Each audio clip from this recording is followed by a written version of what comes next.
We'll hear from our friend Waswa Canute. Waswa, tell us about homeschooling in Kenya. Tell us about your experience and tell us about advocacy.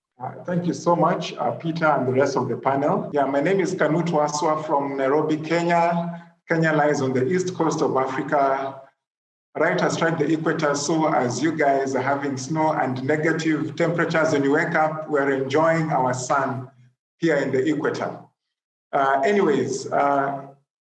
My wife and I have homeschooled our 3 children from birth. So it's our eldest turns 16 in April next year. And then we have a boy who's 14, and then our youngest just turned 12. And interestingly, we got into this space of advocacy in a very funny way, because we had been homeschooling for about, consciously for 3 years. Or rather, our daughter was 3, we were enjoying playing in the mud, reading her books. And so we got researching into the state of homeschooling in Kenya. And that's when we came across a very interesting aspect of our constitution, because the preamble of the constitution said every child had a right to education. But when you went into the Education Act, which in a sense translates the basic structure framework of the constitution into operational terms, it started mentioning schools, government schools, public schools, Christian schools. Now we just picked it out in passing. We never really thought about it. Just thinking, any expert would tell you if you say every child has a right to education, then go ahead and define education, don't define school.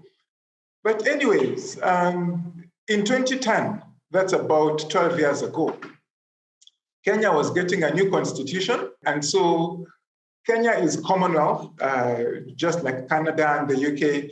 And part of this process is something called public participation. And you're supposed to bring in your views into what you'd like to change to the constitution, what you'd like to see in the new constitution. And we said, this sounds like an interesting place to say, can you mention homeschooling in the Education Act? Well, looking back, I'm glad we had a very poor sense of the odds against us, because we went out, we are greenhorn homeschoolers, getting into a constitution review process that we had no idea about, of where to even start. And so we got together with like-minded homeschoolers, and that's where the adventure began. In a very short time, we discovered that the whole public participation process, it is actually designed to be inconvenient for the citizenry. It is designed to discourage you. For example, we'd write to the Education Committee in Parliament, write to the Ministry of Education, write to the minister himself, and he'd give us appointments for 5 a.m. in the morning. Now, which government official tells you to go see them at 5 a.m. in the morning? Well, we'd be there at 4 a.m. with our thermos full of tea waiting for the minister. And at the end, he just said, you guys, we have no time for you. You look like you have your thing figured out. You just go and sort out yourselves. Eventually, when we got the new constitution, we didn't get what we wanted, but we learned. Because at least the new constitution said that the parents have the right to decide the mode of education they'd like for their children, which was an asymptote tending towards what we desired. We didn't get homeschooling expressly mentioned in the constitution, but later we realized that was not necessarily a bad thing. Now, in this whole adventure, what are some of the things we learned? The first lesson that we learned is the fact that when it comes to public participation, political promises, how government works, and how things are on the ground are 3 totally different ballgames. And I'm sure this applies even for Canada and the US and South Africa. Because politicians will come promising their thing, and then they get into office based on those promises, and then you get to discover government works very differently. Government is a bureaucracy. Everything is anchored in legislature. And so unless things happen like this, it is not going to move. Even the politicians get frustrated. And then things on the ground are such that no one likes to ruffle feathers. And so people would rather continue with what has already been happening.